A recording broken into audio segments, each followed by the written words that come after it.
यह वीडियो जरा गौर से सुनिएगा। प्राकयुक्तं च एतेन विकल्पोऽपि प्रत्युक्ता देवभक्तिरितरस्मिन् साहचर्यात् योगस्तु भयार्थम् अपेक्षणात् प्रयाजवत् गौण्यातु समाधि सिद्धिः।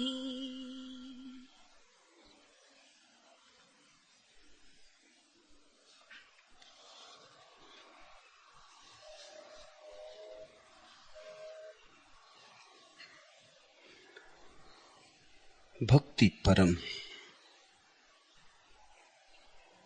उसके पार कुछ और नहीं, भगवान भी नहीं।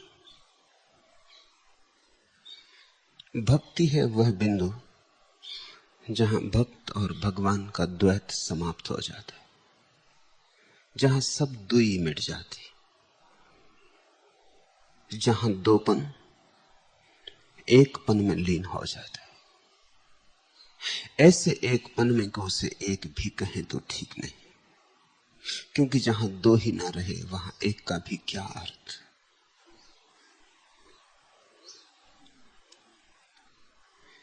ऐसी शून्य दशा है भक्ति, या ऐसी पूर्ण दशा है भक्ति। नकार से कहो तो शून्य, विदेह से कहो तो पूर्ण, बात एक ही है। लेकिन भक्ति के पार और कुछ भी नहीं। जैसे बीज होता है, फिर बीज से अंकुर होता है, फिर अंकुर से वृक्ष होता है, फिर वृक्ष में फूल लगते हैं, और फिर फूल से गंध उड़ती। गंध है भक्ति। जीवन का अंतिम चरण, जहां जीवन परिपूर्ण होता है, सुगंध। आखिरी घड़ी आ गई, इसके पार अब कुछ होने को नहीं, इसलिए सुगंध में संतोष है। न पार होने को कुछ है, न पार की आकांक्षा हो सकती। आकांक्षा करने वाला भी गया, आकांक्षा की जा सकती थी जिसकी, वह भी समाप्त हुआ।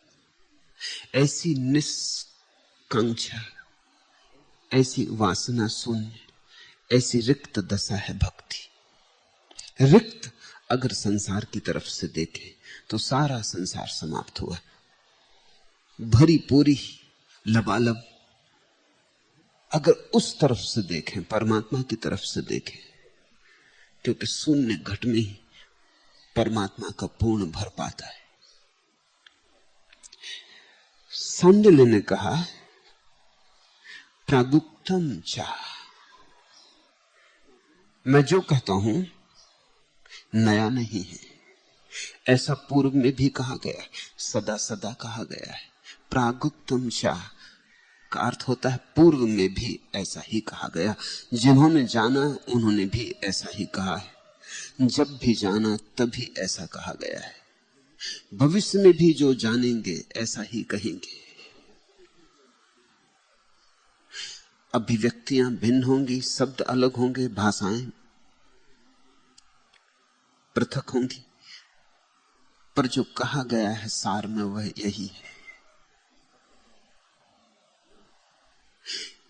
अज्ञानी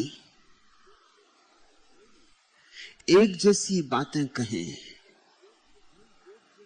तो भी बातें भिन्न भिन्न होती हैं, क्योंकि अज्ञान निजी है, वैयक्तिक है, सबका अलग अलग है। जैसे सपने सबके अलग अलग होते, झूठ सबके अलग अलग होते। सपना यानी झूठ। जो सपना तुमने देखा है वो दुनिया में कोई कभी नहीं देखेगा। तुम अपने सपने में किसी को निमंत्रण भी नहीं दे सकते कि आओ मेरा सपना देखो, बिल्कुल निजी है। अपने प्रीतम को भी नहीं बुला सकते, अपने निकटतम मित्र को भी नहीं कह सकते कि मेरे सपने में आज आ जाना। वहां बस तुम अकेले हो, पृथक, अस्तित्व से टूटे हुए, अपने में बंद। इसलिए तो सपना झूठ है, क्योंकि उसका कोई गवाह भी नहीं है। तुम एक गवाह नहीं खोज सकते अपने सपने के लिए, इसलिए तो सपना झूठ है, क्योंकि उसका कोई साक्षी नहीं। जिस जगत में हम संगी साथी खोज लेते हैं वो ज्यादा सच है। इसलिए जो वृक्ष तुमने आंख खोल कर देखा है वो ज्यादा सच है, क्योंकि तुमने भी देखा, तुम्हारे पड़ोसी ने भी देखा, तुम्हारे मित्रों ने भी देखा, तुम्हारे शत्रुओं ने भी देखा। लेकिन जो सपने का वृक्ष है, आंख बंद करके तुमने देखा, बस तुमने देखा। शत्रुओं की तो बात दूर, मित्र भी उसे देख नहीं सकते। मित्रों की भी बात दूर, तुम भी उसे दोबारा देखना चाहो तो असमर्थ हो। तुम्हारे भी हाथ में नहीं है। एक तरंग थी झूठ की, तुम नींद में सोए थे, तुम इतने सोए थे कि झूठ को झूठ की तरह न देख पाए और सच मान लिया। नींद के कारण झूठ सच लगा।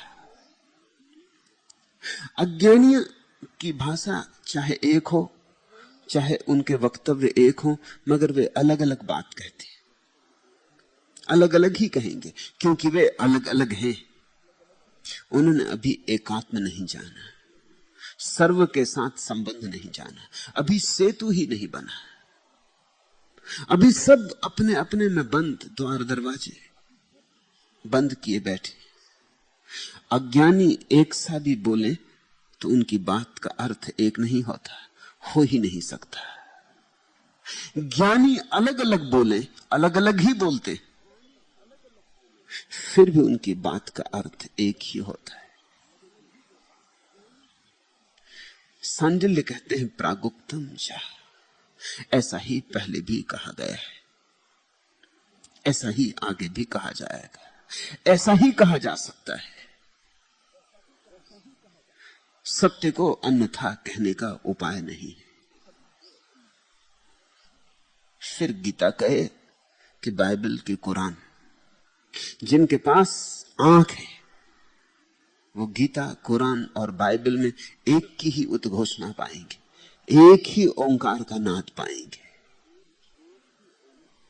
कृष्ण का वचन है, ब्रह्म भूता प्रसन्नात्मा न सोचती न कांक्षति समा सर्वेषु भूतेषु मद भक्तिम लभते पराम।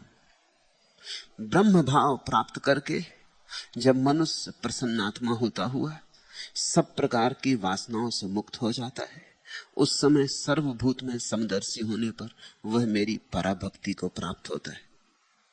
अर्थात समस्त साधनाओं का एकमात्र फल भक्ति है।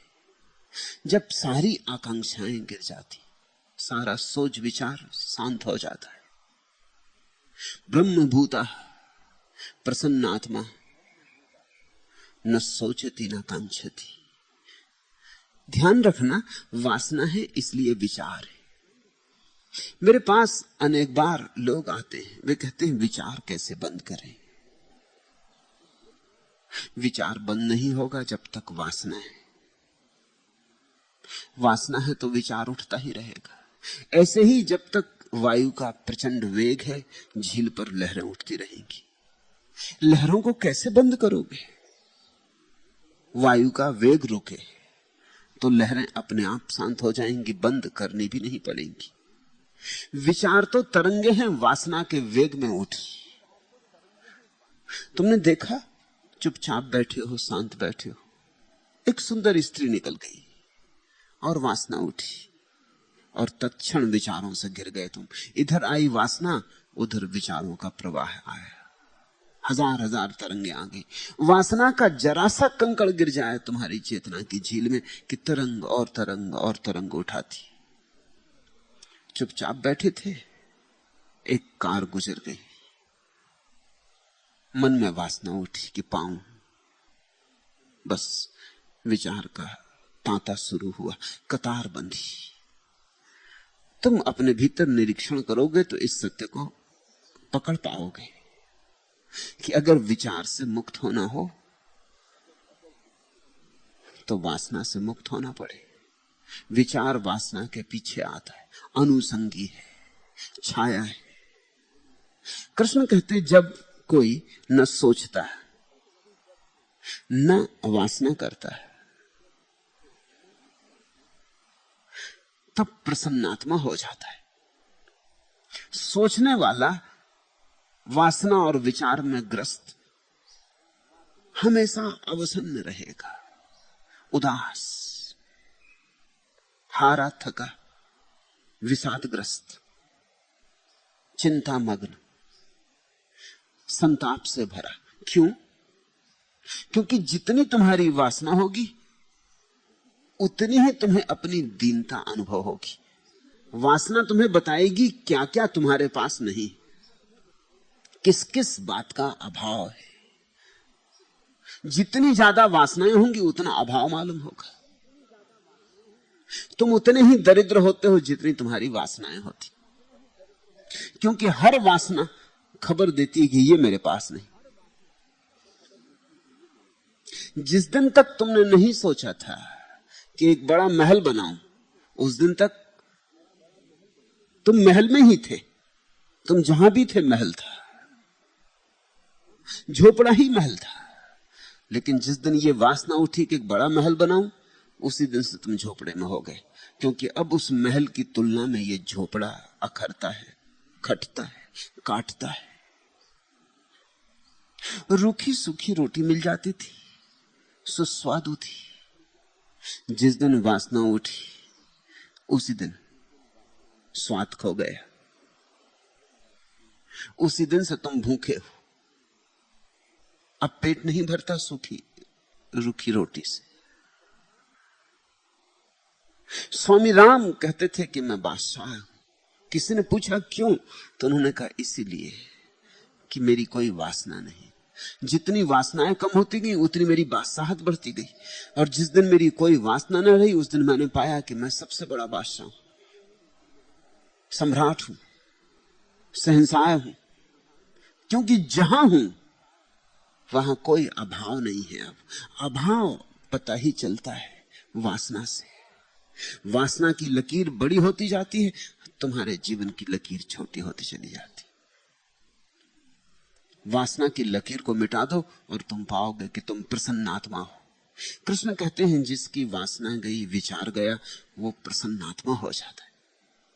और जो प्रसन्नात्मा है वह ब्रह्मभूत होने में समर्थ हो जाता है। वो परमात्मा में लीन होने के करीब आ गया। अब बाधा ना रही। बाधा थी अभाव की, बाधा थी दीनता दरिद्रता की। मैं निरंतर तुमसे कहा हूं भिखारी की तरह से उसके द्वार पर मत जाना। जो भिखारी की तरह उसके द्वार पर गया है वो खाली हाथ लौटा है। खाली हाथ जाओगे, खाली हाथ लौटोगे। तुमने ही अगर तय कर रखा है कि खाली हाथ रखने हैं, तो परमात्मा भी तुम्हारे हाथ नहीं भर सकेगा। सम्राट की तरह जाना उसके द्वार पर।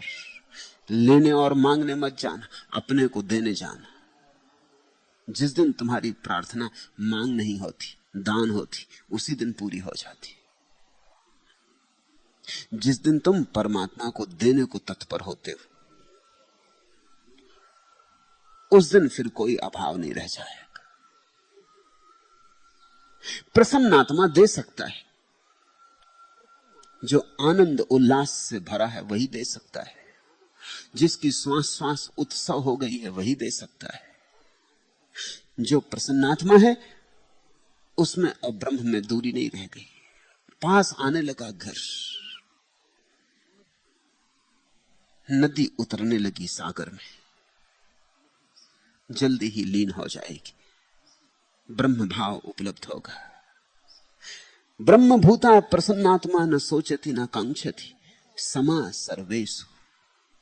और जिसको ब्रह्म भाव उपलब्ध हुआ वह सभी में अपने को पाएगा और सभी में समता पाएगा।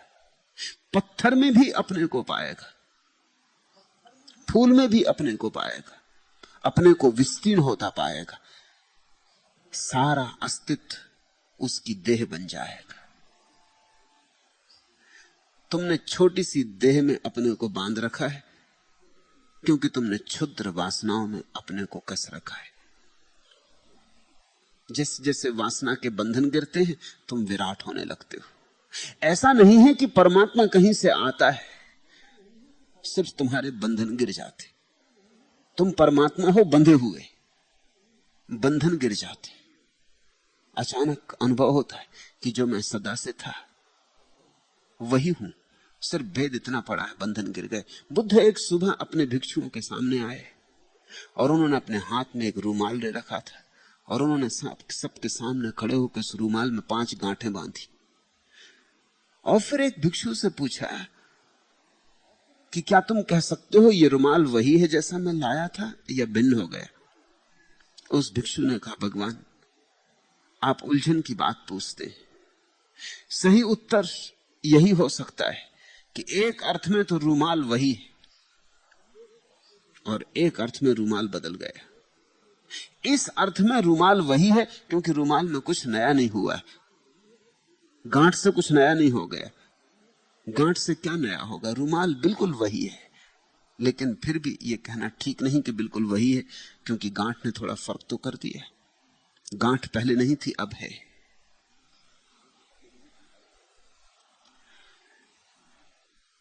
तुम गांठ लगे रुमाल हो, तुम गांठ लगे भगवान हो। गांठ खुल जाए, भगवान कहीं और से आता नहीं। ग्रंथि खुल जाए,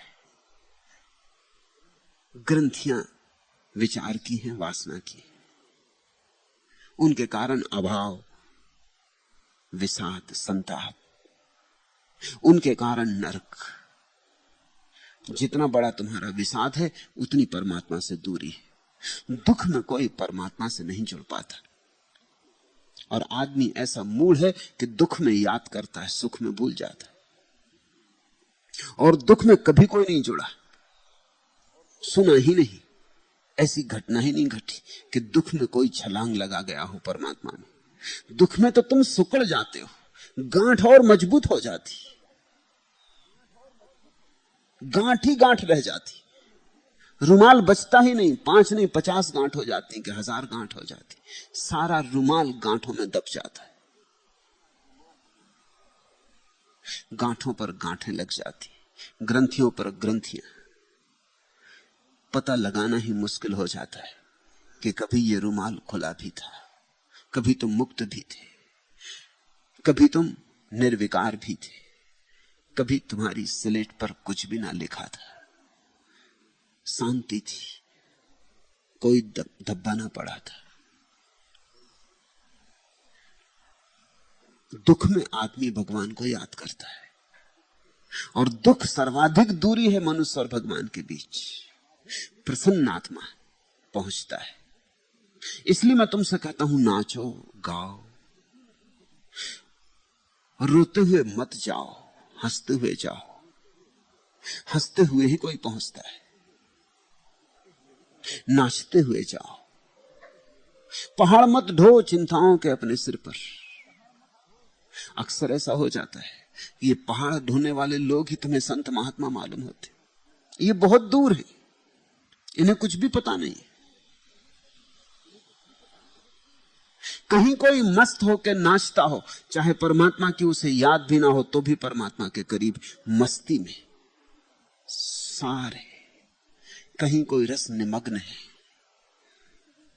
कहीं कोई डूबा है, सब भांति भूलकर। वहीं समझना कि परमात्मा का द्वार करीब है, चूकना मत, वहां सत्संग करना। जहां मस्ती में डूबे हुए लोग मिल जाएं, जहां मस्तों की मधुशाला मिल जाए, वहीं मंदिर है। उस क्षण याद किया तो काम आ जाता है, क्योंकि उस वक्त हम बहुत करीब होते। जरा सी आवाज दी कि वहां तक पहुंच जाती। आनंद के पंखों पर चढ़कर ही प्रार्थनाएं परमात्मा तक पहुंचती। दुख तो पंखहीन है, पंख कटे जटायु सा, उस पर चढ़ के कोई यात्रा नहीं होती। जो ब्रह्मभूत हो गया आनंद मग्न होकर सोच विचार वासना से मुक्त हुआ, उसे सब में एक ही का वास दिखाई पड़ने लगता। समा सर्वेषु भूतेषु मद भक्तिम लभते पराम। और इस अवस्था का नाम पराभक्ति है। भगवान ही भगवान, शैतान में भी भगवान, राम ही राम, रावण में भी राम। जिस क्षण भगवान के अतिरिक्त कुछ और दिखाई ही ना पड़े, चाहो तो भी दिखाई ना पड़े, खोजो तो भी ना पा सको, जहां उल्टो, जिस पत्थर को पलटो वही मिल जाए, जिस लकड़ी को तोड़ो वही मिल जाए, आंख खोलो तो वही, आंख बंद करो तो वही। जिस दिन जहां जाओ वहीं काबा, वहीं काशी।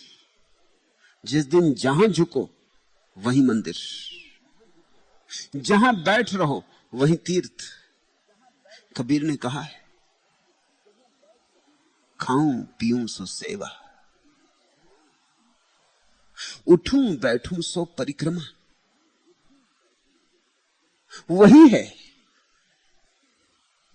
तो अब अलग से भोग लगाने की भगवान को जरूरत ना रही। तुमने जो खाया पिया वो भी उसी को भोग लग गया। खाऊं पीऊं सो सेवा, उठूं बैठूं सो परिक्रमा। उठता हूं बैठता हूं, ये उसी की परिक्रमा चल रही। ये श्वास उसी की परिक्रमा है, आती जाती श्वास। ये आती जाती श्वास उसी का निनाद है, ये आती जाती श्वास उसी का ओंकार है, ये उसी का भजन है। इस परम दशा को कृष्ण ने भक्ति कहा है। ठीक कहते हैं सांडिल्य, प्रागुक्तम चाह, पूर्व में भी ऐसा ही कहा गया है। और दूसरे भक्ति के तत्वज्ञ नारद ने कहा है, ओम फल रूपत्वात्। वह भक्ति सब साधनों का फल रूप है, अंतिम है, पराकाष्ठा है, उसके पार और कुछ भी नहीं। से सब रूप साधनाओं के उसी तरफ ले जाते, से सब मार्ग है, साधन है, भक्ति साध्य है।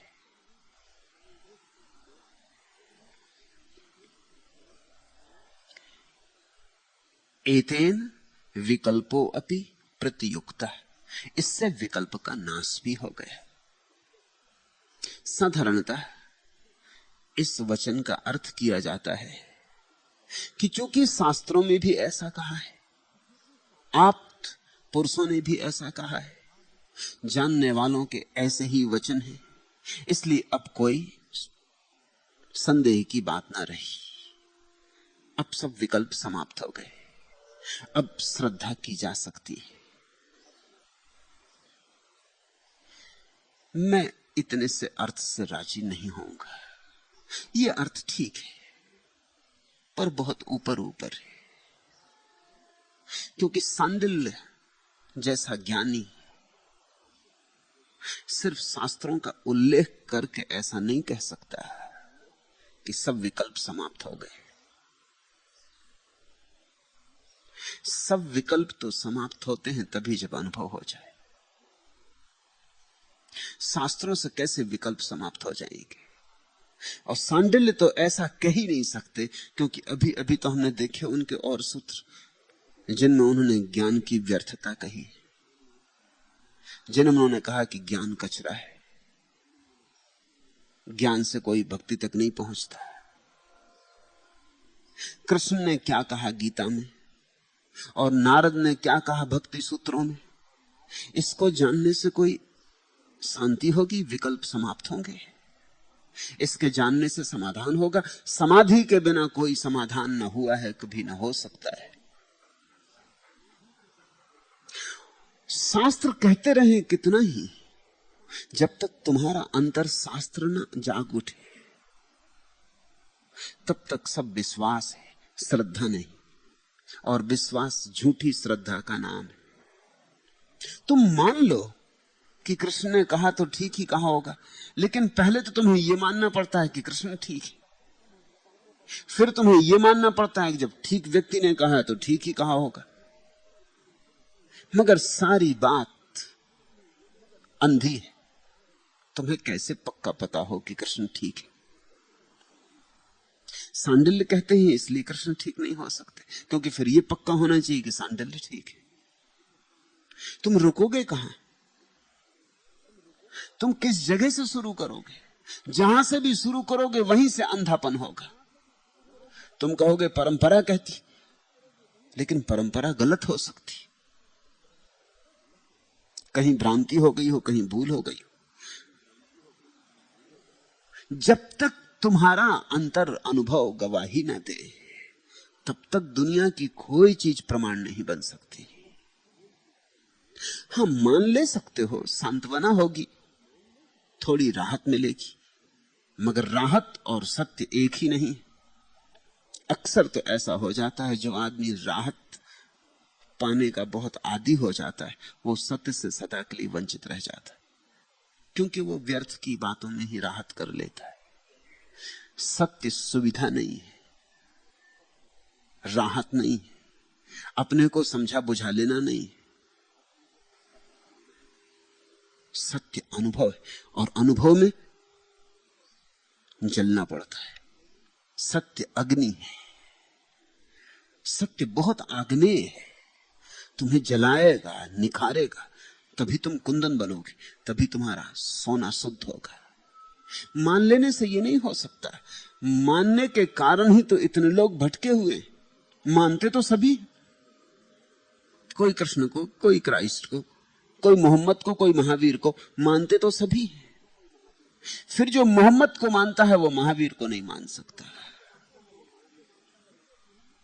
जो महावीर को मानता है वो मोहम्मद को नहीं मान सकता। फिर इनमें से कौन आप्त पुरुष है? महावीर को मानने वाला मोहम्मद के मानने वाले के मन में संदेह तो पैदा कराएगा ही। कौन आप्त पुरुष है? आखिर कुछ लोग हैं जो महावीर को मानते हैं, कुछ लोग जो मोहम्मद को मानते हैं, कुछ लोग जो क्राइस्ट को, कुछ लोग जो कृष्ण को। इनमें कौन सच है?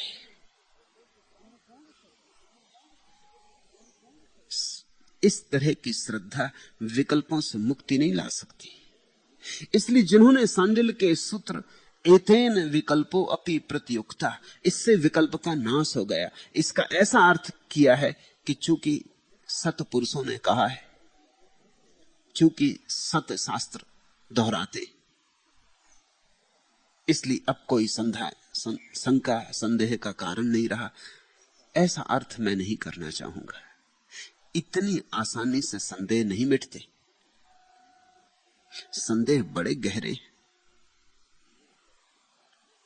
सच तो यह है कि स्वयं परमात्मा भी तुम्हारे सामने खड़ा हो तो भी संदेह नहीं मिटते, जब तक कि परमात्मा तुम्हारे भीतर खड़ा ना हो जाए। उतनी दूरी भी रहे कि वो सामने खड़ा है, उतना भी फासला रहे, हाथ भर का फासला, तो भी संदेह उठते ही चले जाते। पता नहीं धोखा हो, पता नहीं कोई चालबाज हो, पता नहीं कोई माया हो, पता नहीं मैं कोई सपना देख रहा हूं, कल्पना कर ली। भरोसा कैसे आए? भरोसा स्वानुभव से ही आता है, स्वानुभव ही श्रद्धा है। तो मैं इसका क्या अर्थ करूं? मैं इसका अर्थ करना चाहूंगा कि जहां न भक्त बचता न भगवान, ऐसी पराभक्ति में विकल्प समाप्त होते हैं। एतेन विकल्पो अपि प्रतियुक्ता, उस पराभक्ति में जाके विकल्प समाप्त हो जाते। जहां तुम्हारे सब विकल्प समाप्त हो जाएं, समझना कि पराभक्ति आई। जहां कोई विकल्प ना बचे, जब तक दो हैं तब तक विकल्प रहेंगे, जब तक मैं हूं और तू है तब तक विकल्प रहेंगे, तब तक संघर्ष चलेगा। जब एक ही बचता है, न मैं न तू, जब वह बचता है तत्, तब विकल्प बचने की कोई जगह न रही। अब विकल्प किसमें उठेंगे?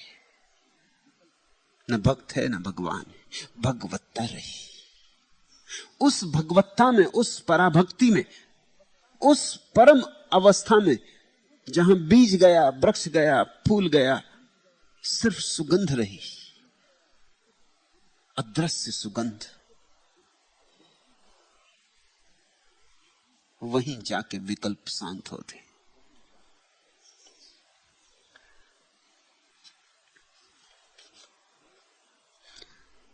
देव भक्ति इतर अस्मिन साहचर्यात्। ईश्वर में भक्ति के सिवाय और देवताओं की जो भक्ति है वह पराभक्ति नहीं हो सकती, क्योंकि इस प्रकार की भक्ति की नहीं और साधनों में भी भक्ति देख पड़ती।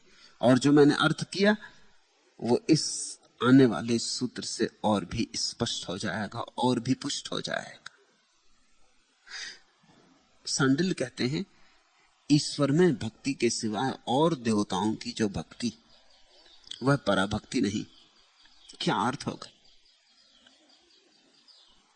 हिंदू को मैं धार्मिक नहीं कहता और मुसलमान को भी धार्मिक नहीं कहता और जैन को भी नहीं और बौद्ध को भी नहीं।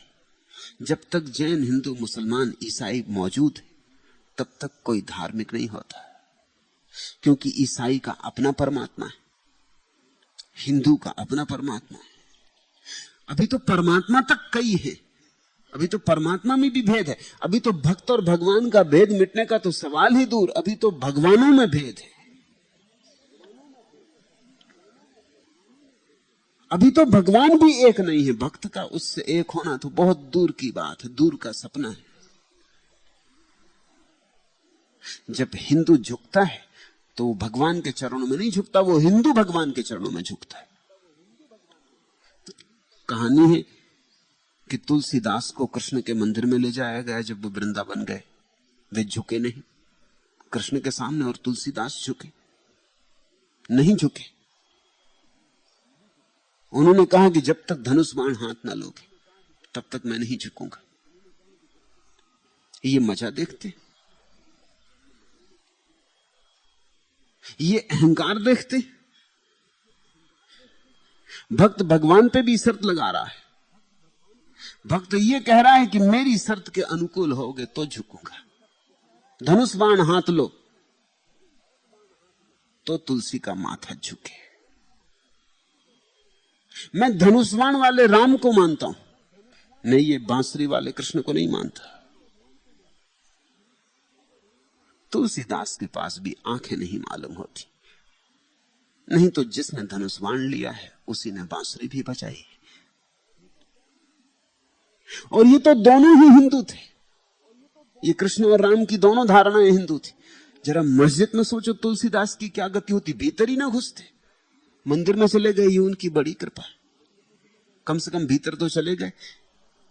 इतना अनुग्रह तो किया परमात्मा पर कि कृष्ण को एक मौका तो दिया कि अगर झुकवाना हो मुझे तो धनुष बाण हाथ ले लो। लेकिन मस्जिद में क्या करते हैं, वहां तो हाथ ही नहीं। बांसुरी लेने वाला तो धनुष बाण भी कभी ले सकता है, मगर मस्जिद में तो हाथ ही नहीं, कोई प्रतिमा ही नहीं। वहां क्या करते, वहां तो भीतर जा ही नहीं सकते थे। अगर किसी जैन मंदिर में गए होते और महावीर खड़े थे तो महावीर से यह कहना कि धनुष बाण हाथ लो बड़ी बेहूदी बात हो जाती, क्योंकि वो आदमी धनुष बाण के बिल्कुल विपरीत था। अहिंसा परमो धर्म, वो धनुष बाण हाथ में लेने की वजह से तो राम जैनों को स्वीकार नहीं हो सकते। जैन नहीं झुक सकता राम के मंदिर में, कैसे झुके? धनुष बाण लिए खड़े, और धनुष बाण तो पाप का प्रतीक है, हिंसा का प्रतीक है। और हिंसा से कहीं हिंसा मिटी है, हिंसा से तो और हिंसा जन्मती है। जैन शास्त्रों में राम की कथाएं, उनको महापुरुष कहा है, लेकिन भगवान नहीं। बस उतने दूर तक जैन उनको मान सकते हैं, एक महापुरुष है जैसे और बहुत महापुरुष हुए, लेकिन भगवान नहीं। बुद्ध का भी नाम अगर जैन उल्लेख करते हैं तो उनको महात्मा कहते हैं, भगवान नहीं। महात्मा मान सकते, लेकिन भगवान, धारणा उनकी है अपनी, हर एक की अपनी धारणा है। और जब तक तुम्हारी धारणा है तब तक तुम भगवान से ना जुड़ सकोगे। धारणा ही बाधा है। तब तक हिंदू भगवान के सामने झुक रहा, और हिंदू भगवान कहीं है? भगवान तो बस भगवान है, ना हिंदू, ना मुसलमान, ना ईसाई। मैंने एक कहानी सुनी। एक फकीर रात सोया, उसने एक सपना देखा कि वो स्वर्ग पहुंच गया है और बड़ी भीड़ भड़का है, स्वर्ग बड़ा सजा है और बड़ा जुलूस निकल रहा, शोभा यात्रा। उसने पूछा, वो भी खड़ा हो गया भीड़ में, कि क्या बात है? उसने कहा, आज भगवान का जन्मदिन है। किसी राहगीर ने कहा, उत्सव मनाया जा रहा। उसने कहा, अच्छे भाग्य मेरे कि ठीक दिन आया स्वर्ग। जुलूस निकले रामचंद्र जी धनुष बाण लिए हुए, और लाखों करोड़ों लोग उनके पीछे। फिर निकले मोहम्मद अपनी तलवार लिए, और लाखों करोड़ों लोग उनके भी पीछे। और फिर निकले बुद्ध, और फिर निकले महावीर और जरथुस्त्र, और निकलते गए। और आखिर में जब सब निकल गए तो एक आदमी एक बूढ़े से मरियल से घोड़े पे सवार निकला। जनता भी जा चुकी थी, लोग भी जा चुके थे, उत्सव समाप्त होने के करीब था, आधी रात हो गई। इस फकीर को, इस आदमी को देख के हंसी आने लगी कि ये भी सज्जन खूब है, ये काहे के लिए निकल रहे हैं अब, और इनके पीछे कोई भी नहीं। उसने पूछा, आप कौन है और घोड़े पे किस लिए सवार है, और ये कैसी शोभा यात्रा, आपके पीछे कोई नहीं? उसने कहा, मैं क्या करूं, मैं भगवान हूं। कुछ लोग हिंदुओं के साथ हो गए, कुछ बौद्धों के साथ, कुछ ईसाइयों के साथ, कुछ मुसलमानों के साथ। मेरे साथ कोई भी नहीं, मैं अकेला। मेरा जन्मदिन मनाया जा रहा है, तुम्हें मालूम नहीं? घबराहट में फकीर की नींद खुल गई। तुम भी सोचोगे तो घबराहट में तुम्हारी भी नींद खुल जाएगी। सांडिल्य का सूत्र बड़ा अद्भुत है। सांडिल्य कहते हैं, देव भक्ति इतर अस्मिन साहचर्यात। ईश्वर में भक्ति के सिवा है, और देवताओं की जो भक्ति है वो पराभक्ति नहीं। और देवता अर्थात विशेषण वाले भगवान, और देवता अर्थात धारणाओं में आबद्ध, सीमाओं में आबद्ध। भगवान का अर्थ होता है जो एक है, जो समस्त में व्याप्त है। तुम हिंदू होना छोड़ो तो ही उससे संबंध जुड़े, तुम मुसलमान होना छोड़ो तो ही उससे संबंध बने। यही मेरी शिक्षा है, यही मैं सिखा रहा हूं सुबह शाम, कि तुम मंदिर और मस्जिद और गुरुद्वारे से मुक्त हो जाओ तो तुम्हें उसका मंदिर मिले, और तुम धनुष वाले राम और बांसुरी वाले कृष्ण और नग्न खड़े महावीर से मुक्त हो जाओ तो तुम्हें उसकी झलक मिले। नहीं तो झलक असंभव है। ख्याल रखना, अगर तुम्हारे भगवान की धारणा किसी दूसरे के भगवान की धारणा के विपरीत पड़ती है तो ये भगवान सच्चा नहीं हो सकता। ऐसे भगवान को खोजो जिसमें सभी धारणाएं लीन हो जाती, जो धारणातीत है, जो शब्दों के पार है, जो सिद्धांतों की पकड़ में नहीं आता। शास्त्र जिसकी तरफ इंगित करते हैं मगर जिसकी व्याख्या नहीं कर पाते, महर्षि जिसकी चर्चा करते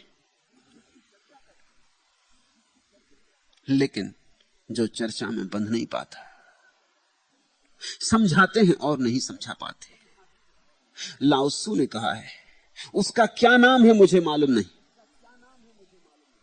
काम चलाने के लिए उसको मैं ताओ कहूंगा। काम चलाने को उसका क्या नाम है मुझे मालूम नहीं, वो अनाम है। काम चलाने को ताओ कहूंगा। अब ताओ कहो कि भगवान कहो, प्रभु कहो, निर्वाण कहो, धर्म कहो, कुछ भेद नहीं पड़ता। सब काम चलाऊ, सब नाम काम चलाऊ। जरा गौर से देखो, तुम पैदा हुए तब अनाम पैदा हुए, मगर काम तो चलाना पड़ेगा। तो तुम्हारा एक नाम रखा। नाम तुम्हारा रखा हुआ है। जरूरत थी, बिना नाम के अड़चन आती, चिट्ठी पत्री आती तो कैसे तुम तक पहुंचाते, और कोई पुकारता तो कैसे पुकारता, और इतनी भीड़ भाड़ है, इतने लोग हैं। अभी मैंने देखा अमेरिका की एक अदालत ने फैसला दिया, एक आदमी अपना नाम बदलना चाहता था, अदालत ने इंकार कर दिया कि नाम नहीं बदल सकते। आदमी अपना नाम बदलना चाहता था, नाम की जगह नंबर चाहता था। 1001।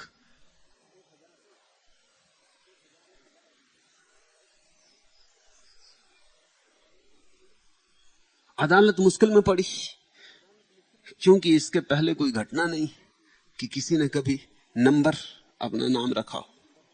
बड़ा सोच विचार किया और फैसला दिया कि नहीं, ये हो नहीं सकेगा, क्योंकि पहले ये कभी हुआ नहीं। ये बड़ी मूर्खता की बात है। जब मैंने ये निर्णय देखा तो मुझे बड़ी हैरानी हुई। पहले ये हुआ नहीं तो ये हो नहीं सकता, तो फिर ये होगा कैसे? और पहले भी अगर आता ये आदमी, तब भी तुम यही कहते कि पहले हुआ नहीं, तब तो ये कभी हो ही नहीं सकता। एक बार तो कम से कम होने दो, तब पहले हुआ, फिर सुविधा बन जाएगी। एक आदमी को तो पहले होने दो। मगर अदालत की भी झंझट थी। झंझट ये थी, और उस आदमी की थोड़ी गलती थी। अगर वो मुझसे सलाह ले तो उसको मैं कहूं कि तू थोड़ी सी सुधार इसमें कर। उसने अंक लिखे थे, अंक नहीं लिखने चाहिए, अक्षर लिखता तो रास्ता बन जाता। उसने लिखा 1001 अंक। अब इसमें झंझट है, क्योंकि इसको कोई कैसा पढ़ेगा इस पर निर्भर है। तो नाम में अड़चन हो जाएगी। कोई पढ़ सकता है 1001, कोई पढ़ सकता है 1001। तो ये तो दो नाम हो गए एक नाम में, और इसमें कठिनाई खड़ी हो सकती। उसे भाषा में लिखना था, अक्षरों में लिखना था 1001, तो कानूनी झंझट नहीं आती। मगर अदालत मूढ़ मालूम होती। सभी अदालतें मूढ़ होती। मूढ़ इसलिए होती हैं कि वो अतीत से बंधी होती, उनके पास भविष्य की कोई योजना नहीं होती। चूंकि पहले कभी नहीं हुआ इसलिए नहीं होने देंगे। ये भी कोई बात हुई? ये इस आदमी का कसूर है कोई कि पहले किसी ने नहीं चाहा?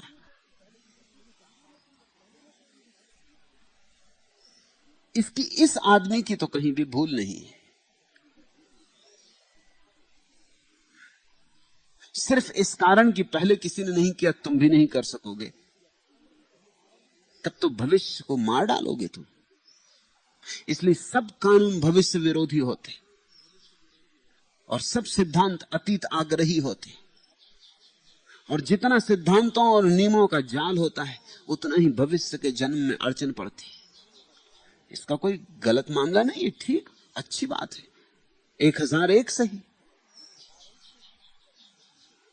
मगर नाम तो चाहिए ही पड़ेगा। बिना नाम के काम नहीं चलेगा। नंबर हो तो चलेगा, लेकिन कुछ ना कुछ नाम चाहिए, कुछ प्रतीक चाहिए। यद्यपि भीतर तुम नाम रहित हो।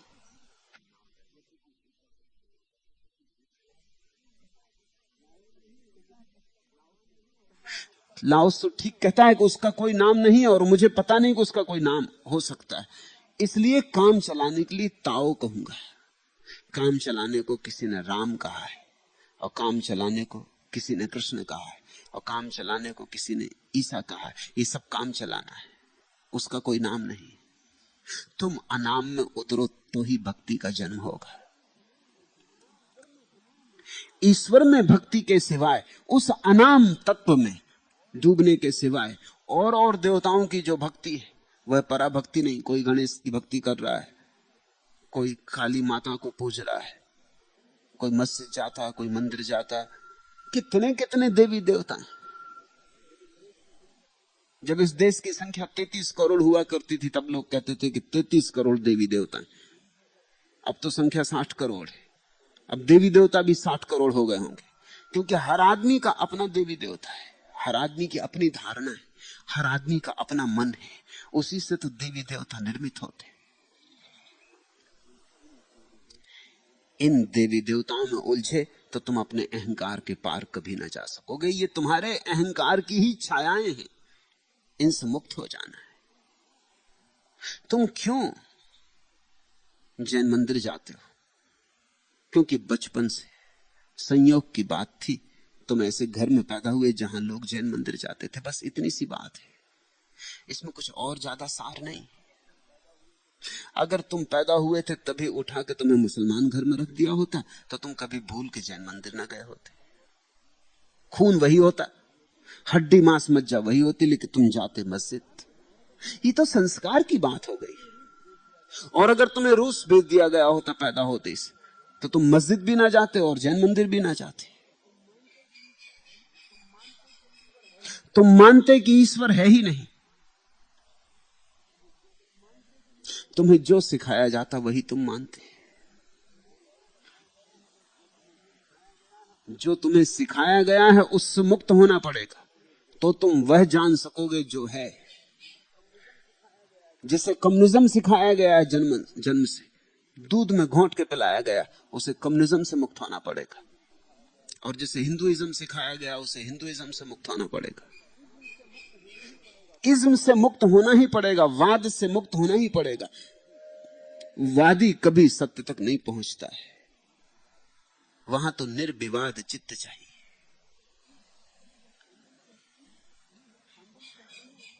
सांडिल्य कहते हैं इस प्रकार की भक्ति पराभक्ति नहीं हो सकती, क्योंकि इस प्रकार की भक्ति की नहीं और स्थानों में भी भक्ति देख पड़ती। इसे समझना। छोटे छोटे बच्चे लड़ पड़ते कि मेरे पिता तुम्हारे पिता से ज्यादा ताकतवर है, कि मेरी मां तुम्हारी मां से ज्यादा सुंदर है, कि मेरी अध्यापिका तुम्हारी अध्यापिका से ज्यादा बुद्धिमान है। यही झगड़ा जारी रहता जिंदगी भर कि मेरा मंदिर तुम्हारे मंदिर से ज्यादा पवित्र, कि मेरा गुरु तुम्हारे गुरु से ज्यादा सच्चा, कि मेरा शास्त्र तुम्हारे शास्त्र से ज्यादा प्रमाणिक। ये बचकानी बातें, ये चित्त के विकास के लक्षण नहीं, अपौरुषता के लक्षण है। और इन सब के पीछे अहंकार है। जब कोई बच्चा कहता है कि मेरे पिता तुम्हारे पिता से ज्यादा ताकतवर, तो वो ये क्या कह रहा है कि मैं ताकतवर पिता का बेटा हूं, मैं ताकतवर। वो पिता के बहाने अपनी घोषणा कर रहा है। जब तुम कहते हो मेरा धर्म सबसे प्राचीन धर्म दुनिया का, तो तुम ये कह रहे हो कि मेरा धर्म है कोई साधारण बात है, मेरा है, प्राचीन होना ही चाहिए। मेरी किताब दुनिया की सबसे अच्छी किताब होनी ही चाहिए। फिर वो किताब कोई भी हो, तुम्हारी किताब है तो सबसे अच्छी होनी ही चाहिए। ये अहंकार की छिपी हुई घोषणाएं, ये भक्ति नहीं है। ये कई रूपों में प्रकट होती है। माता की भक्ति, पिता की भक्ति, गुरु की भक्ति, देशभक्ति, मेरा देश। सभी देशों में वही भ्रांति। भारत में रहने वाले लोग सोचते हैं कि ये पुण्य भूमि है और सारी भूमियां पाप भूमियां, और भूमियां जैसे अलग अलग है, जैसे हिंदुस्तान और पाकिस्तान कहीं कटे हैं भूमि से। और मजा यह कि पाकिस्तान में 1947 के पहले पुण्य भूमि हुआ करता था, अब नहीं। 1947 के पहले वो भी भारत था तो पुण्य भूमि था। जब से नक्शे पे एक लकीर खींच गई, नक्शे पे खींची है, जमीन पे नहीं। जमीन पे कौन लकीर खींच सकेगा? जमीन तो अविभाज्य। नक्शे पे एक लकीर खींच गई, तब से पाकिस्तान पुण्य भूमि नहीं, तब से वहां पापी रहने लगे। और वे भी इसी भ्रांति में, इसलिए तो पाकिस्तान कहते हैं उसको। पाकिस्तान मतलब पवित्र भूमि, पाक। वो भी ये कह रहे हैं कि तुम हिंदुस्तान में रहते हो, हम पाकिस्तान में रहते। हिंदुस्तान में रखा क्या है? ये पाक भूमि है, ये पवित्र भूमि। एक सी मूढ़ताएं। चीनियों से पूछो तो वो कहते हैं हमारी संस्कृति सबसे प्राचीन। और हिंदुओं से पूछो तो वो कहते हैं हमारी संस्कृत सबसे प्राचीन, और मिस्रियों से पूछो तो वो कहते हैं तुम हो क्या हमारे सामने, हम बहुत प्राचीन। सब अपनी किताबों को प्राचीन सिद्ध करते, सब अपने झंडों को ऊंचा करते हैं, झंडा ऊंचा रहे हमारा। जो भी तुम्हें कभी आदमी मिल जाए झंडा लिए हुए, समझ लेना पागल है, और जो कहे झंडा ऊंचा रहे हमारा, समझना कि इस आदमी के पास बुद्धि नाम की चीज ही नहीं है। झंडा ऊंचा रहे हमारा, इससे ज्यादा मूढ़ता की और क्या बात हो। मगर इस पे झगड़े हो जाते, युद्ध हो जाते, लोग मारे जाते, कट जाते। मातृभूमि पे हमला हो गया, मेरी मातृभूमि। सांडिल कहते हैं इस तरह की भ्रांतियां और जगह भी देखी जाती हैं। ये कोई भक्ति नहीं है, देशभक्ति भक्ति नहीं है, और न ही देवता की भक्ति भक्ति है। फिर भक्ति क्या है? सांडिल कहते हैं भक्ति तो सिर्फ एक है, विराट के साथ तुम लीन हो जाओ, जैसे बूंद सागर में गिर जाती, अनाम में अनाम हो जाओ, उसके साथ सेतु जोड़ लो। दावेदार मत बनो तुम, दावेदार बन कैसे सकते हो? जब तक दावा है तब तक दूरी है, जब तक दूरी है तब तक भक्ति कहां? देव भक्ति इतर अस्मिन साहचर्यात। ईश्वर में भक्ति के सिवा है। ईश्वर अर्थात न हिंदू का, न मुसलमान का, न जैन का, न बौद्ध का, न हिंदुस्तान का, न चीन का। ईश्वर यानी वह अनाम परम तत्व जिससे हम सब आए और जिसमें हम सब एक दिन लीन हो जाएंगे, जो हमारा स्रोत है और हमारा गंतव्य है, जो हमारा बीज है और जो हमारा फल,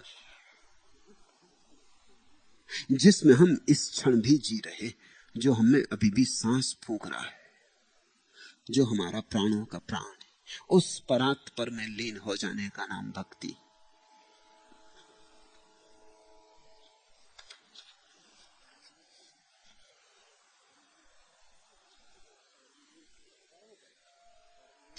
पराभक्ति है परम की, परात्पर की घोषणा। मेरा तेरा वहां नहीं, मैं ही वहां नहीं तो तेरा तो हो नहीं सकता। मेरा देवता, मेरा भगवान, ऐसी वृत्ति क्षुद्र है। जो भगवान सबका नहीं वह भगवान ही नहीं।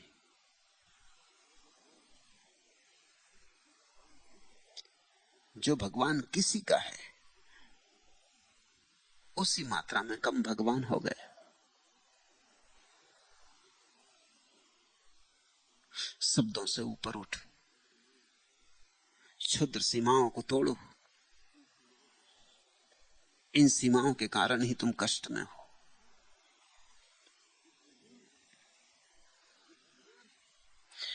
विस्तार से, विराट से आनंद उपजेगा। तुम क्षुद्र से अपने को बांध रहे हो, छोटे छोटे बिलों में घुस गए हो, वहां तड़फ रहे हो और निकलते भी नहीं, और बिल को छोटे से छोटा करते चले जाते हो। आखिर में तुम ही बचते हो।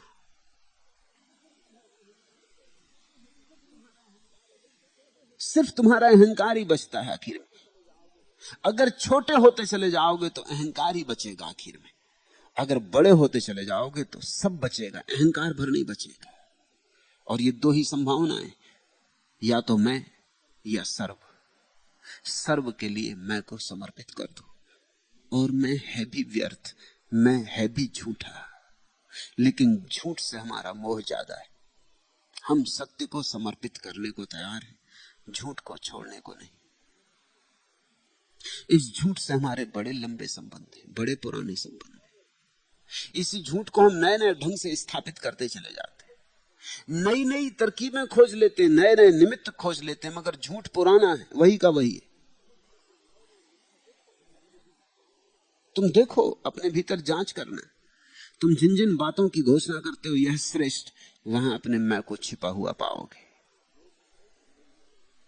वेद श्रेष्ठ, जब कोई कहे तो तुम जान ले सकते हो कि यह आदमी हिंदू है। बाइबल श्रेष्ठ तो तुम जान सकते हो कि यह आदमी ईसाई है, क्योंकि आदमी अपने ही श्रेष्ठता की घोषणाएं करते, बहाने कुछ भी हो। अक्सर ऐसा हो जाता है कि जो वेद की श्रेष्ठता की घोषणा कर रहा है, वेद शायद पढ़ा ही ना हो। एक बार एक वृद्ध सज्जन मुझे मिलने आए, अमृतसर के निवासी थे। कहने लगे वेद तो परम आर्य समाजी थे। मैंने उनसे पूछा, वेद आपने कभी पढ़ा?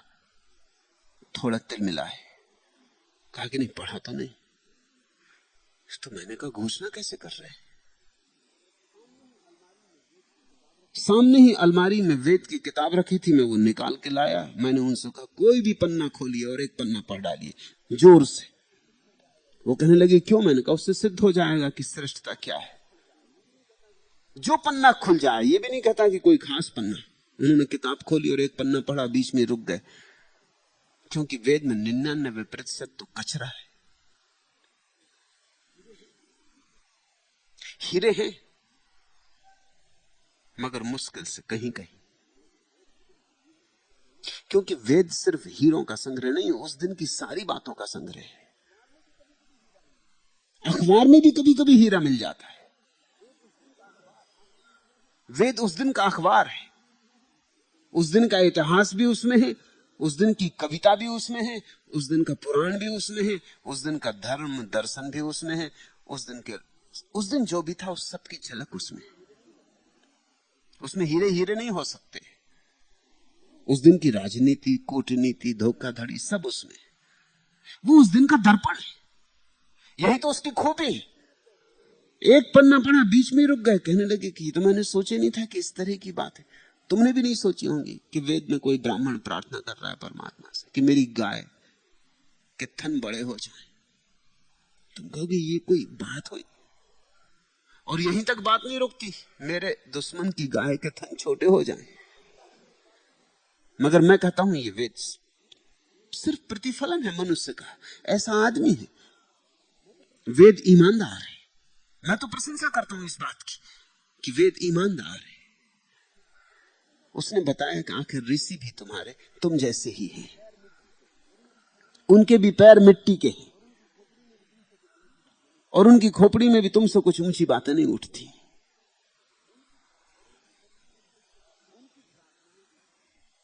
उनकी प्रार्थनाएं भी क्षुद्र आकांक्षाओं से भरी कि मेरे खेत में वर्षा ज्यादा हो जाए और पड़ोसी के खेत में बिल्कुल ना हो। यही तो तुम भी चाहते हो, तुम्हारे खेत में वर्षा हो जाए और पड़ोसी के खेत में वर्षा ना हो। यही तो आदमी की सामान्य आकांक्षा है। मैंने सुना है एक आदमी ने बहुत भक्ति की और परमात्मा प्रकट हुआ। उसने कहा मांग ले, तू क्या मांगता है? उसने कहा जो मैं मांगू वो मुझे मिल जाए। परमात्मा ने कहा ठीक, लेकिन एक शर्त मेरी भी, तुझसे दुगना तेरे पड़ोसियों को मिल जाए। तू जो मांग वो तुझे मिलेगा, मगर तत्क्षण तुझसे दुगना तेरे पड़ोसियों को मिल जाएगा। उस आदमी ने छाती पीट ली। उसने कहा कि मार डाला, भगवान तो तिरोहित हो गए। अब वो आदमी बड़ी मुश्किल में मांगना चाहे कि लाख रुपए चाहिए, मगर लाख मांगे तो पड़ोसियों को 2 लाख मिल जाएंगे। आखिर उसने किसी वकील की तलाश की, वकील तो मिल ही जाते। उसने खोजा किसी को भी, तरकीब निकालो, ये शर्त में से कुछ रास्ता निकालो। एक वकील ने कहा इसमें क्या रखा? तू मांग कि तेरे घर के सामने एक कुआं खुद जाए। उसने कहा इससे क्या होगा? उसने पड़ोसी के सामने तू पहले कुआं तो खुदने दे। उसने मांगा कि मेरे घर के सामने एक कुआं खुद जाए। कुआं खुद गया और पड़ोसियों के सामने 2-2 कुएं। और वकील ने कहा तू मांग कि मेरी एक आंख फूट जाए। पड़ोसियों की 2-2 आंखें फूट गई, सामने 2-2 कुएं। तो जो गति हो गई उस गांव की। मगर वो आदमी बड़ा प्रसन्न था, घूमता था बस्ती में, अकेले ही बचा, अंधों में कनवा राजा। और लोग तड़फ रहे हैं, कुओं में गिरे, वो देख रहा है, मजा किया। ये रहा मजा। भगवान ने भी ना सोचा होगा कि वकील रास्ता निकाल लेंगे। लेकिन उस आदमी ने लाख रुपए नहीं मांगे सो नहीं मांगे। उसने महल मांगना चाहा था, वो नहीं मांगा। मांगने का मजा ही चला गया।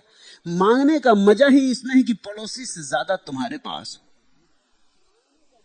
तो वो जो वेद की ऋचा है वो मनुष्य की सहज स्वाभाविक पाशविक क्षुद्र आकांक्षा की प्रतीक। मैं तो कहता हूं ये सुंदर, मगर वो वेद के पोषक एकदम बेचैन हो गए। उन्होंने कहा मैंने तो नहीं सोचा था इस तरह की छोटी बातें वेद में होंगी। इस तरह की छोटी बातें बाइबल में भी है, इस तरह की छोटी बातें कुरान में भी। मगर जो जिस शास्त्र की घोषणा करता है वो हर चीज को ठीक सिद्ध करना चाहता है। शायद इसी डर से वो पढ़ता भी नहीं कि कहीं कुछ ऐसा मिल जाए कि जिससे मेरी श्रेष्ठता की घोषणा में अड़चन पड़े। पढ़ने वढ़ने की झंझट में भी नहीं पड़ता। लोग लड़ने को तैयार होते हैं, पढ़ने को कौन तैयार है। तुम अपने भीतर जांचना, निरीक्षण करना। जब भी तुम किसी बात की घोषणा करते हो कि ये ठीक, ये श्रेष्ठ, तो क्या परोक्ष रूपेण तुम अपने अहंकार की घोषणा नहीं कर रहे हो? और जहां अहंकार की घोषणा है वहीं पाप है। और जाग के धीरे धीरे अपने अहंकार की सारी घोषणाओं को विलीन कर दो। जिस दिन तुम्हारे अहंकार की सारी घोषणाएं जा चुकी होंगी, उस क्षण तुम पाओगे भगवान से संबंध होना शुरू हुआ। फिर न वेद बाधा है, न बाइबल, न कुरान, फिर न कृष्ण, न राम, न अल्लाह। फिर तुम्हें दिखाई पड़ेगा वह लाओसू कहता है, उसका क्या नाम मुझे मालूम नहीं, काम चलाने को ताओ कहता हूं। फिर काम चलाने को तुम राम कह लेना, कोई हर्जा नहीं, मगर काम चलाने को याद रहे, भूल मत जाना कि ये काम चलाने की बात है। योगस्तु भयार्थम अपेक्षणात् प्रयाजवत। और योग तो वाजपेयी यज्ञ में प्रयाज की भांति भक्ति और ज्ञान का अंग स्वरूप है। और सांडिल्य कहते हैं कि जैसे ज्ञान समझ हो तो सहयोगी हो सकता है भक्ति में, समझ हो तो, ज्ञान अपने आप में सहयोगी नहीं होता। समझ लेना ठीक से। समझ हो तो जहर भी अमृत हो सकता है, और ज्ञान जहर है। जरा ही ना समझेगी तो औषधि नहीं रह जाएगी, उसी से व्याधि पैदा हो जाएगी। ज्ञान समझ पूर्वक हो। समझ का मतलब ये बात याद रहे कि जो मैंने नहीं जाना है वो सिर्फ जानकारी। ये बात याद रहे कि औरों ने जाना है, मुझे खोजना है अभी। ज्ञान से प्यास जगे सत्य की तो समझ, और ज्ञान से तृप्ति होने लगे कि पा लिया, जान लिया, तो मृत्यु। तो तुम मारे गए, तो तुमने आत्महत्या कर ली, ज्ञान की फांसी लगा ली। ज्ञान में बोध होना चाहिए, ये याद सदा ही रहे कि ये मेरा जाना हुआ नहीं। बुद्ध ने कहा है, बुद्ध ने कहा तो ठीक ही कहा होगा। सांडिल्य ने कहा है, सांडिल्य ने कहा तो ठीक ही कहा होगा, लेकिन मैं नहीं जानता हूं, और जब तक मैं नहीं जानता हूं मैं कैसे गवाह बनूं? मुझे खोजना है अभी। और सांडिल्य ने कहा है, बुद्ध ने कहा, नारद ने कहा, कृष्ण ने कहा, इतने लोगों ने कहा है, तो खोजना होगा। फिर बैठू ना, जीवन गमाऊं ना, मैं भी इस खोज पर निकलूं। और इन सब ने कहा परम आनंद है उस उपलब्धि से, तो मेरा जीवन ऐसे ही रेगिस्तान न रह जाए। मरुद्यान बनाऊं, एक बगिया लगाऊं, फूल खिलाऊं। मगर मेरे फूल खिलेंगे तभी गवाही दे सकूंगा, तभी कह सकूंगा बुद्धों से कि हां ठीक कहा। जब तक मेरे फूल न खिलेंगे तब तक तुम्हारी बात सुन के अपनी प्यास को जगाऊंगा, अपनी खोज को त्वरा दूंगा, तीव्रता लाऊंगा, और भी बल लगाऊंगा, अपनी सारी ऊर्जा समर्पित कर दूंगा कि जब इतने महापुरुषों ने कहा है तो पाने योग्य कुछ होगा।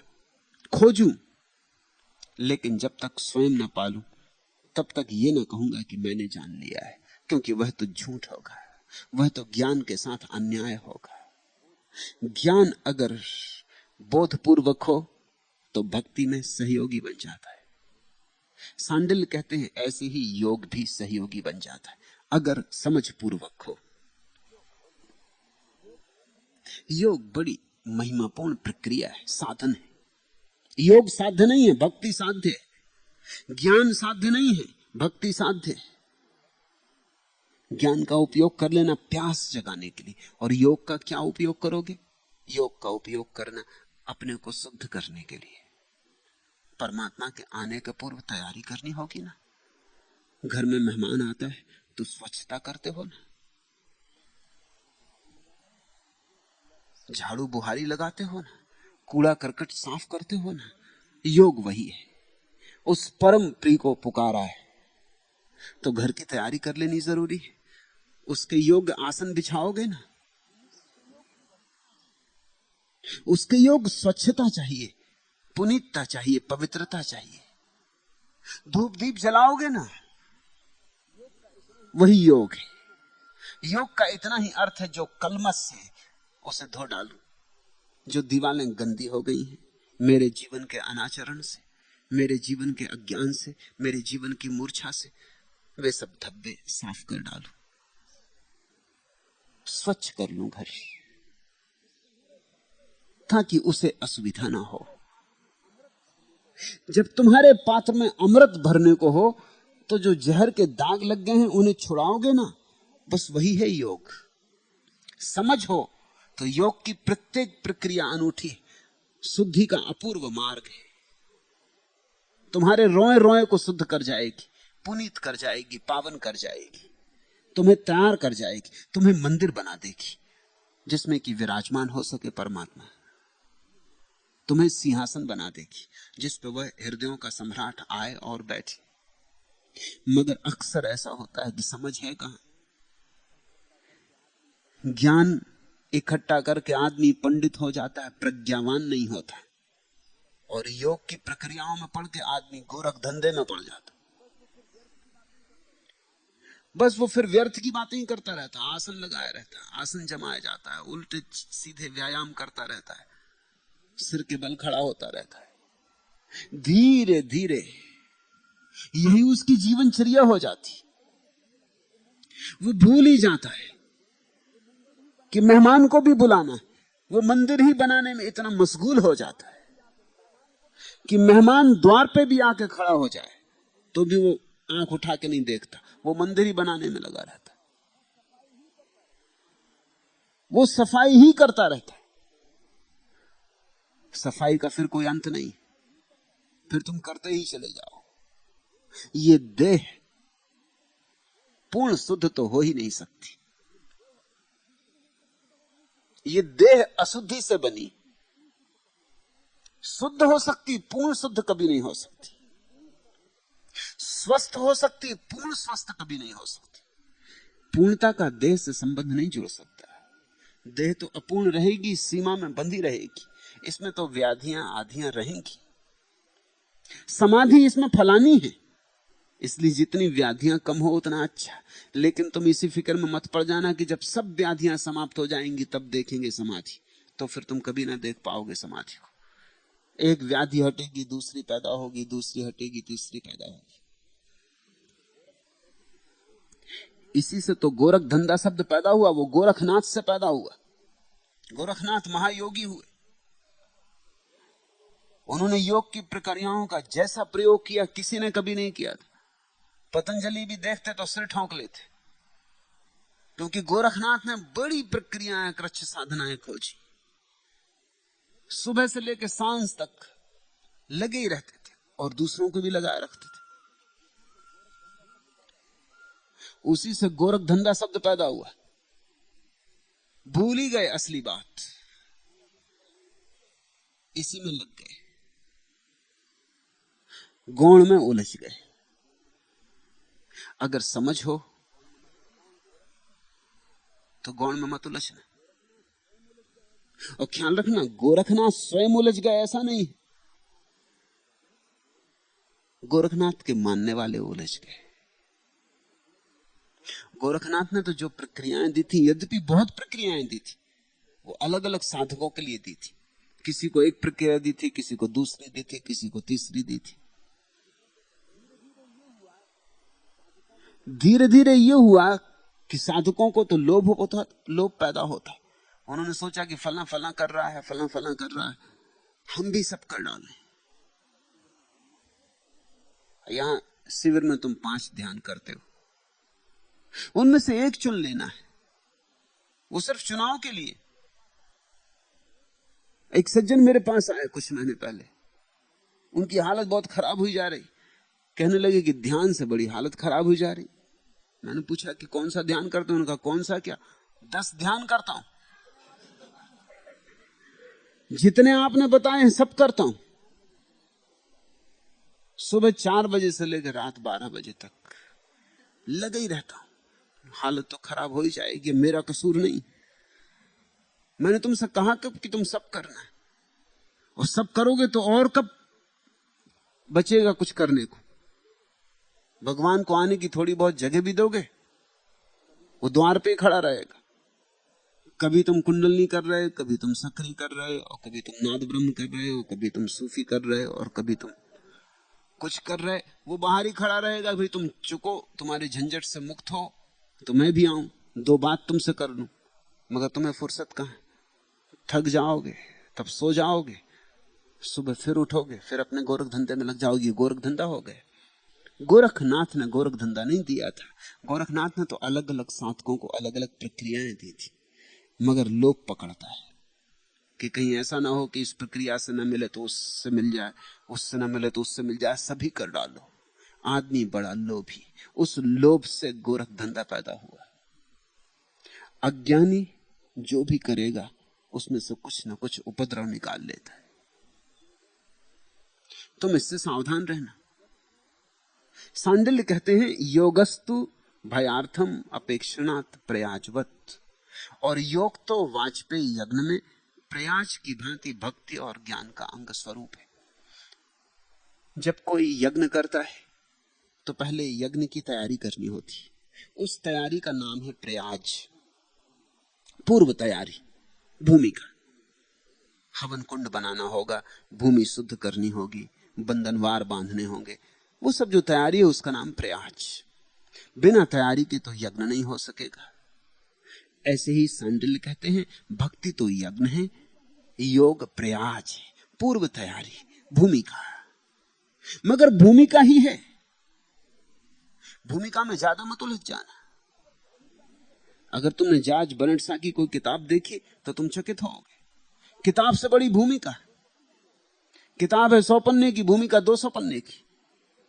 अब भूमिका का मतलब ही ये होता है कि उसमें सार इशारा होना चाहिए, किताब के संबंध में कुछ संकेत होना चाहिए, ताकि जो आदमी किताब पढ़ने को उत्सुक है वो 2 पन्ने भूमिका के पढ़ के ये सोच ले कि मेरे काम की है या नहीं। अब 200 पन्ने भूमिका के पढ़ने, इससे तो 100 पन्ने की किताब ही सीधी पढ़ लेना ज्यादा सस्ता है। लेकिन बर्नार्ड शॉ को वैसी आदत थी, बहुत लोगों को वैसी आदत, उनकी भूमिका लंबी होती, अक्सर वे भूल ही जाते हैं कि भूमिका में ही जीवन व्यतीत हो जाता है। ऐसे बहुत लोग हैं जो सुख से जीना चाहते, सुख से जीने के लिए धन इकट्ठा करने में लगते, फिर धन ही इकट्ठा करते करते मर जाते, सुख से जीने का मौका ही नहीं आता, भूमिका ही पूरी नहीं होती।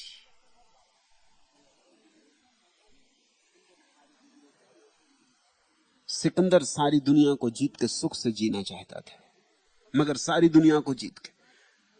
फकीर डायोजनीज ने उससे कहा था कि मेरी समझ में यह तर्क नहीं आता, सुख से ही जीना है ना, तो अभी क्यों नहीं सुख से जीते? सिकंदर ने कहा अभी कैसे जी सकता हूं, पहले दुनिया जीतनी। डायोजनीज ने कहा अभी क्यों नहीं जी सकते, मैं जी रहा हूं और मैंने पूरी दुनिया नहीं जीती। पूरी दुनिया की तो बात, और जो मेरे पास था वो भी मैंने छोड़ दिया क्योंकि उससे झंझट होती थी। देखो मैं मजे में लेटा हूं, वो लेटा ही था नग्न नदी के तट पर, धूप ले रहा था सुबह की।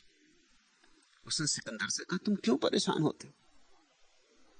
इस टीन के पोंगरे में मैं रहता हूं, इसमें जगह काफी, इसमें कुत्ता भी रहता है, मैं भी रहता हूं, तुम भी रह सकते।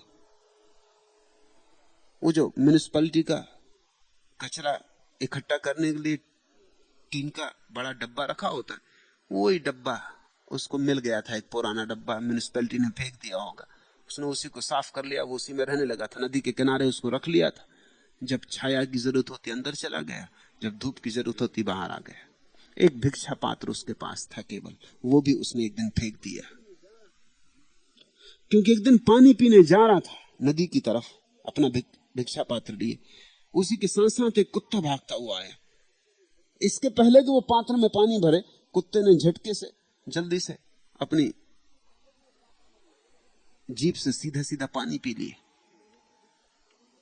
उसे बड़ी हार मालूम हुई। उसने कहा, कुत्ता हमसे आगे निकल गया, हम नहा के भिक्षा पात्र लिए फिरते, इसके पास कोई पात्र वगैरह भी नहीं है, ये हमसे महात्यागी।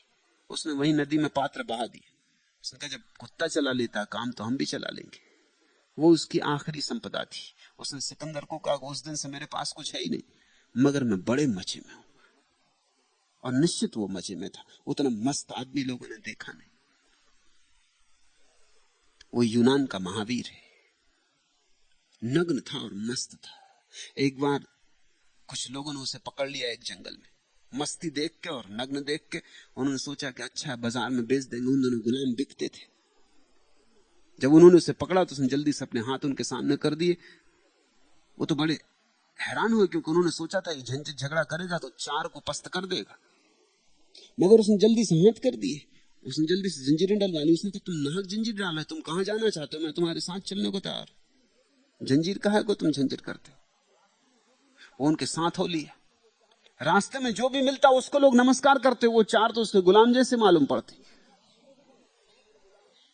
किसी ने पूछा कि ये लोग कौन? उसने कहा, ये मेरे गुलाम है। उन्होंने कहा, तुम बात क्या कर रहे हो? उनका, तुम देख लो, कोई से भी पूछ लो, मालिक कौन मालूम पड़ रहा है? तुम चोर जैसे मालूम पड़ते हो, मैं मालिक हूं। फिर उसे वो बाजार ले गए। वहां बाजार में जब उसे टिकटी पे खड़ा किया गया, जिस पे खड़े होकर गुलाम बिकते थे, उसने जोर से आवाज लगाई कि एक मालिक आज बिकने आया, किसी गुलाम को खरीदना हो तो खरीद ले। और था भी वो आदमी मालिक। उसकी शान वैसी थी, जिसकी कोई इच्छा न रही हो वह मालिक हो ही जाता है। उसकी गरिमा। लेकिन सिकंदर ने कहा कि ठीक तुम कहते हो कि मैं भी आराम कर सकता हूं, मगर मुश्किल। पहले तो मैं दुनिया जीतूंगा। डायोजनीज ने कहा, तो तुम एक बात मेरी याद रखना, दुनिया तो शायद जीतोगे कि नहीं, मगर आराम कभी ना कर पाओगे। दुनिया जीतने के पहले मर जाओगे। और यही हुआ।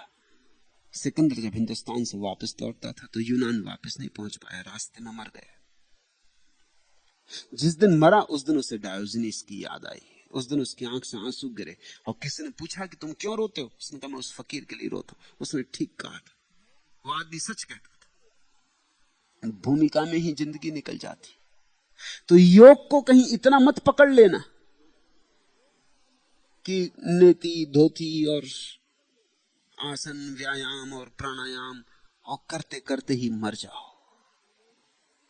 योग भूमिका है, समाधि लक्ष्य। न मालूम कितने लोग भूमिका में ही मर जाते। समाधि पर ध्यान रखना। सांडिल्य ठीक कहते हैं कि योग का उपयोग हो सकता है सहयोग की तरह। गौण्यातो समाधि सिद्धि। गौणी भक्ति के द्वारा समाधि की सिद्धि होती। दो तरह की भक्तियां सांडिल ने कही हैं,